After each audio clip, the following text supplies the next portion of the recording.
postseason. Dalton's pass to the end zone, caught. Touchdown Cincinnati. Tyler Eifert with his second score of the day. He used his body.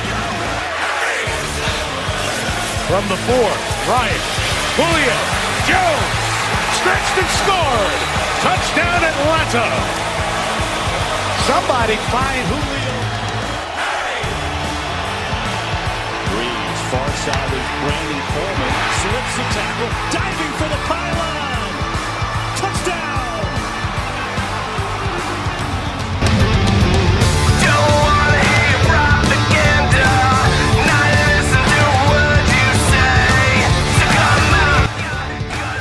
All right, what's going on, everyone? Welcome to week 2 of the Fantasy Life. As always, I'm the Big AC, aka 401 Crews. You can see right there. We didn't quite win the million in DraftKings this week. In fact, we didn't win anything at all. We just missed our 50-50 by just a couple of spots. They paid out the top 20,000 places. I think we came in like 21,000. So we didn't quite get it done there. And yes, you can see the roll. We're at like 186 right now in the roll. So we didn't win the million. We didn't cash in the million. We didn't cash in our 50-50, which is unfortunate. But hopefully we can get back on the winning track this week. In fact, by popular demand, and just because I want to do it as well, we're going to do $2 million lineups, two $20 million lineups, and I'm going to show you what I'm going to most likely go with for those lineups. Before game time, though, I did notice I did want to make a couple of switches. I didn't end up doing too many. I only did a couple of switches. So these lineups I show you will kind of just be like my blueprint, probably my staple lineup. I might do some switches based on some injuries. If T.Y. Hilton doesn't play, I like Dante Moncrief a lot. So I might do some switches, but what I'm going to show you at the end of my video is my daily lineups, and those might change up to game time. But first, let's talk about week 1, my hits and misses. I did have a couple of misses. Let's start with those. Owen Daniels, where were you, bro? 2 catches, 5 yards in his revenge game against the Baltimore Ravens. Total disappointment, to say the least. I was sipping the Kool-Aid. I was telling everyone to drink the Kool-Aid. Watch for him to bounce back, though. I mean, if there was anything encouraging, if you're an Owen Daniels fan, is you saw Peyton Manning was having trouble throw the ball accurately more than 10 yards. And the tight end is definitely going to be his best friend this year. He's only making these short yards completions, as it seems so far. Baltimore is a really tough, underrated defense, in my opinion, but I like a lot for Owen Daniels to bounce back. Don't hit the panic button just yet for Owen Daniels. Also was off on the running backs. Justin Forsett, Frank Gore, AP. Where were you, bro? They combined for under 20 points. All of them combined. That is dreadful. Not what you're looking for out of your running back 1s and 2s. I do expect them all, though, to bounce back this week, especially Adrian Peterson. He historically destroys the Detroit Lions, so I liked him to have a monster week this week against the Lions. Did have some rights, though. I did have more hits than misses. My wide receivers were pretty much dead on. John Brown, Kendall Wright, Julian Edelman, all the guys I was talking up preseason, they all had monster game, all big double-digit games. My Dolphins DST was also a really good start. They were a top 5 defense week 1. And me telling you to sit LaShawn McCoy and Alfred Blue was also a good choice. Both scoring less than 10 points in standard scoring leagues. McCoy was definitely a big disappointment considering where he was drafted in the second round in most leagues. I do like him to bounce back this week, though, against a suspect defense in the New England Patriots. They do tend to let up a lot against the run. They did let up over 120 yards against D'Angelo Williams. So McCoy could have that big game, or it could be Tyrod Taylor. I'm not sure. Might put those in my daily lineups. We might see. Let's talk about waiver wire pickups of the week. We did have some injuries, so let's start with the waiver wire pickups of the week. Number 1 on my list is Terrence Williams out of Dallas. If he's not owned in your league, I would strongly get him. Des Bryant going down, could miss 8 weeks, it looks like. Pretty dreadful. Terrence Williams has to be the guy, though, and that's why I like Terrence Williams. No one needs to step up more than this guy. He does have that big play capability, but he needs to just catch. He needs to be a good route runner. He needs to be catching these passes. He's going to be getting the targets. He's going to be getting a lot of looks. So I'd pick up Terrence Williams. I could even throw him right in my starting lineup right away in week 2 as my wide receiver 3. I'm not confident in him moving forward. But yeah, so Des Bryant going down, that's big. I'm targeting Terrence Williams, my waiver wire pools. Also targeting Ronnie Hillman. If he wasn't drafted in any of your leagues, you have to get him. He's not available in any of my waiver wire pickers because I tried to draft him on every league possible. CJ Anderson already busted up, just like I suggested might happen. Ronnie Hillman's going to be the guy. It looks like they even had him in a lot of game time situations when CJ Anderson wasn't hurt. So looks like they're trusting a lot in Ronnie Hillman. He's the handcuff to get in Denver. If he's available in your pool, you got to get Ronnie Hillman. An absolute must get. Also looking to get James Jones from Green Bay. He had 4 catches, 51 yards, 2 touchdowns. He could be the Davante Adams they are looking for. They didn't look at Davante Adams nearly as much as they were looking at James Jones. I'm looking to get James Jones. This could be that wide receiver, too, that they're looking for in Green Bay. He is definitely worth the risk. You want a piece of that Green Bay offense. They trust him. He's been in the system for a while. He went away, and he's back. They seem to trust him right away, which is a great sign. If Aaron Rodgers is trusting you early, that is a tremendous sign. So, liking James Jones as a waiver wire pickup. And lastly, I am liking Jordan Reed, the tight end out of Washington. 7 catches, 63 yards, and 1 touchdown against a tough Miami defense as well. So he did have a good game against them. This guy's MO is injuries, though, so be wary. You want him while he's healthy. When he's not, you just want to get rid of him. This guy does get injured a lot. I like him a lot moving forward. If he could just stay on the field, like I said, that is his MO. He does have a tough matchup this week against the Rams, but moving forward, if he's healthy, I like Jordan Reed a lot. Let's do some stardom and sit-em for week 2. Let's start with the guys I am looking to sit if at all costs. Number 1 on my list is the running back from Detroit. No, not Amir Abdullah. Joik Bell, the Joik Store. 6 carries, 14 yards, 2 receptions, and for 27 yards in the air against San Diego, a team not necessarily known for their defense. You kidding me? Looked like a lot of the attention was going to Amir Abdullah, as it should. He's the more explosive guy. He has to take it to the house speed anytime he touches the ball. So yeah, I'm avoiding Joik Bell. People do say, oh, he has a good matchup against Minnesota, who just let up a bunch of touchdowns against Carlos Hyde. Joik Bell is not the same running back as Carlos Hyde. Okay, not the same power running back. Not liking Joik Bell at all. If you can sit him, I would. It looks like it's Amir Abdullah's show there, or it eventually will be. So not liking Joik Bell at all if you can avoid him. I'm also trying to avoid D'Angelo Williams. I know the guy just rushed for $120 against the New England Patriots, but he's facing San Francisco this week, and they looked like the real deal on defense. I mean, it looked like they were going to be awful this year defensively, and they held Adrian Peterson to just 31 yards rushing. That any team that can do that, you got to give them some credit. D'Angelo Williams had a big game against a suspect defense in the Patriots. I feel like fantasy owners are going to expect big things out of D'Angelo Williams, and I think you're just going to be disappointed. I mean, if you could bench D'Angelo Williams, I would this week. I think he's a low-end running back 3. I'm just not a fan of him. I'd start even Ronnie Hillman over him. I'd even start David Johnson at Arizona over him. I really would with Allington going down. So, yeah, I like both of those guys more. I'm just really not feeling D'Angelo Williams. I think you saw the best that he can possibly do against the New England Patriots. I do not expect that against San Francisco. So if you can avoid D'Angelo Williams, I will. He's someone I am sitting. How about some guys that I do want to start this week? Number 1 on my list, this guy just wasn't getting a lot of love from myself, including Chris Ivory. Had a monster game, 20 carries against Cleveland, 91 yards, 2 touchdowns, and they're facing Indy. And this is a team that's known to give up big games against the run. So I like Chris Ivory a lot this week. Indy, awful against the run. Chris Ivory looks like the only real spark in that offense, which is weird because that's not really something Ivory's known for, spark. He's kind of like a bruiser type of running back, but I do like him as a very consistent. I think he's a low-end running back 1 this week. I really do. I think he will be a top 10 running back at the end of the week for week 2. So, yeah, really like Chris Ivory if you can slide him in your lineups. Also liking John Brown. I can't talk about this guy enough. I know I talk a lot about him, but they're facing Chicago, one of the worst secondaries in football. Fitzgerald's banged up a little bit. Chicago's dreadful against the pass. Carson Palmer targeted him for four catches, 46 yards, and a touchdown to John Brown.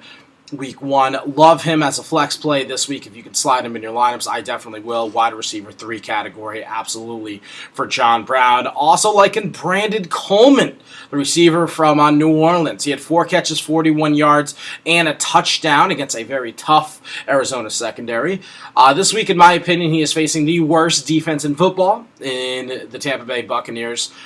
He could have just an explosive game. I mean, don't forget, this guy is over 6 foot tall. He has that huge wingspan. You saw him reach for that touchdown last week against the Cardinals. So love him as a flex play this week as a wide receiver 3 if you can get him in your lineups, liking Brandon Coleman a lot. All right, let's talk about some trade questions. I have a couple of trade questions of the week.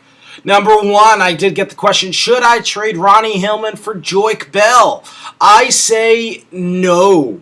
Well, you're holding on to Ronnie Hillman. Joique Bell's stock is on the decline. Ronnie Hillman's stock is on the rise. Hold on to Ronnie Hillman. He will be a top 10 running back once he gets that starting job and C.J. Anderson hits the bench. He's already got injured. Week 1, C.J. Anderson just won't stay on the field. So, liking Ronnie Hillman a lot. Hold on to Ronnie.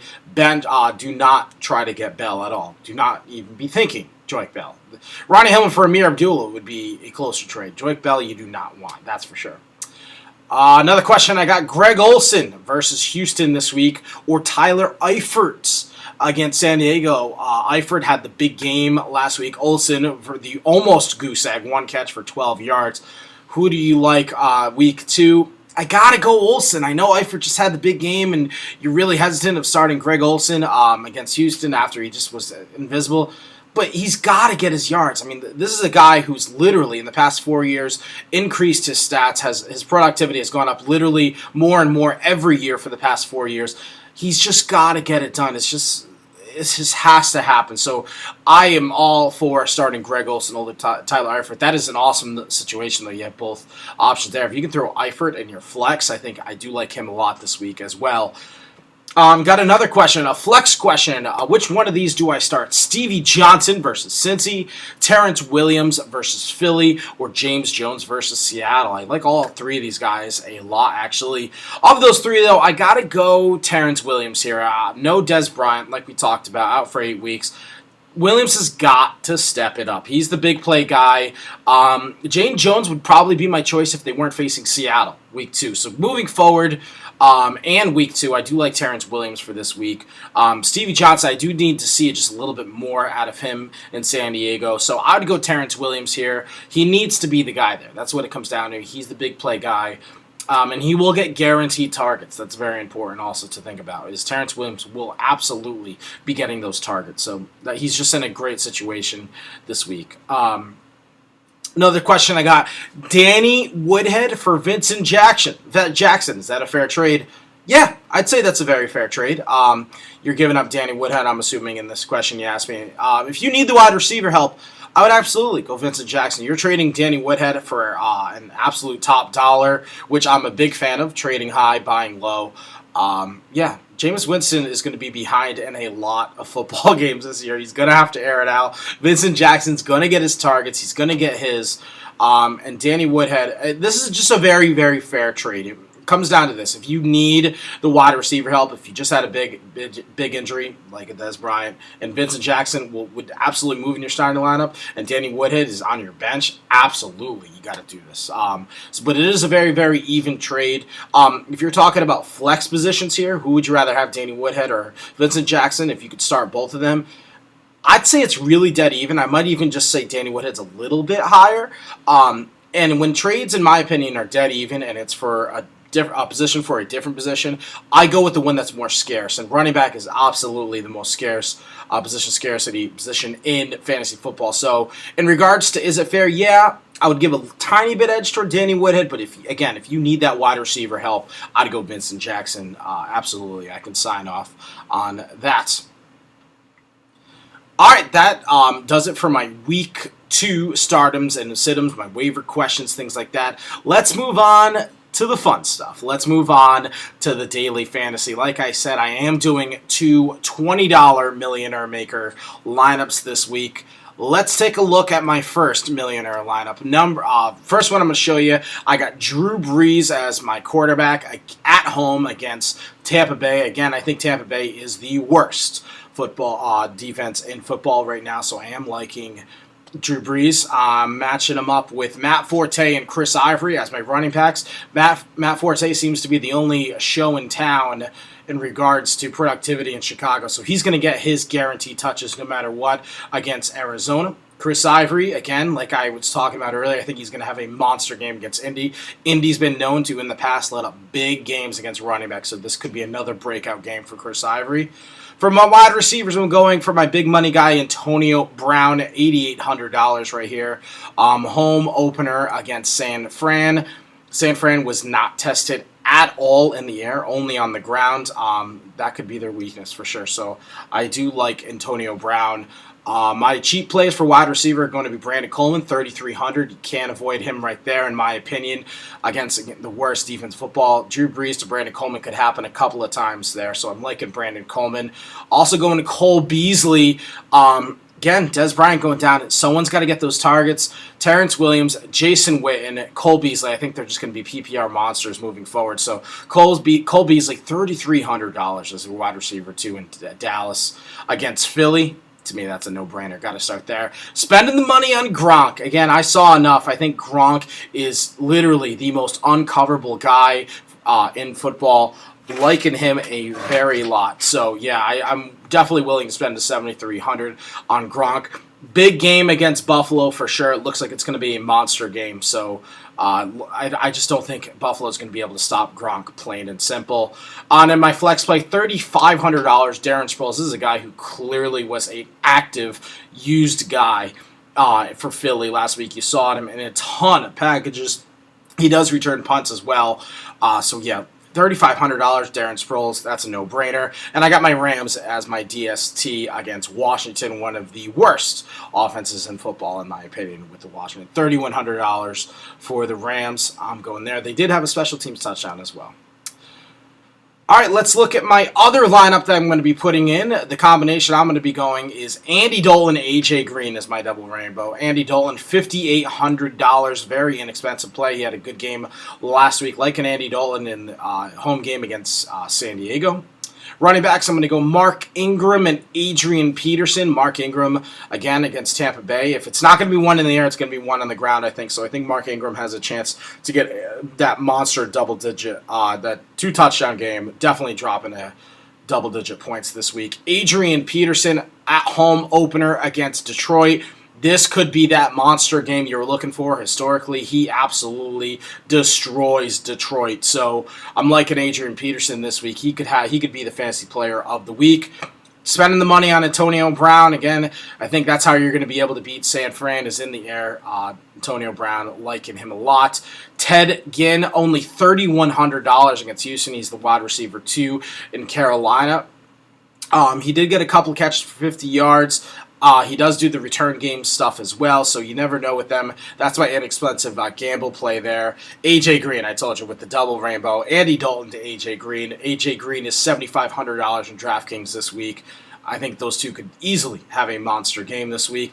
Jason Witten, PPR Gold, only $4,300 as a tight end. He had a monster game last week. Liking him against Philly a lot. And again, like I said, Des Bryant going down. I can't talk about this enough. Someone's got to be catching those footballs. So liking Jason Witten there. Also going to go Darren Sproles. I have him as a flex in both of my leagues. Again, just $3,500. In my opinion, you just can't avoid that. Liking that a lot. And last, again, I have the Rams. I'm all in on the Rams and defensive this week. I was either going to go them or the Dolphins. I might switch that out, to be honest. I'm not sure. I might not want the same DST in both of them. And I can get the Rams. I do have the extra budget to get the Dolphins as my DST this week. So might switch out and put Dolphins there. But again, all in on the Rams, all in on Dolphins for week 2 as my DST. Folks, that's my daily lineup. Let's try to win that million again. Hopefully one of these will catch this time. It'll be a little disheartening to go 0 for 4 in daily tournament play. That'd be a little disheartening, but yeah, let's try to get that W in daily. Let's try to get that W in season-long leagues as well. Let's absolutely get it done. That's going to do it for me this week 2 edition of Fantasy Life. If you have any questions in between now, I did get a couple on Facebook before we kick off on Sunday. Send them my way. Just post it right in the comments below. If you're seeing this on YouTube, leave questions in the comments. I'll try my best to answer them for you. Like the video, share it on Facebook, do whatever you want. Any and all support has just been really, really awesome. So really do love that. Appreciate the positive comments from everyone. And again, any questions at all, just let me know. Leave it right there for the big AC, and I'll try to answer that for you. Good luck, folks. Week 2. Don't hit that panic button yet. Don't panic. It's just week 2. We'll reevaluate. In regards to sending trades out, I'd hold off on trades. I like doing trades after week 2, not week 1. I like to see an evaluation of players after 2 weeks rather than week 1. So hold off on those trades if you absolutely can. I know it's tempting and it's fun, but hold off on those trades. Wait through week 2 before you start approaching teams. And good luck, folks, on the Fantasy Gridiron. Until then, I'm the Big AC. Take care, folks. Good luck.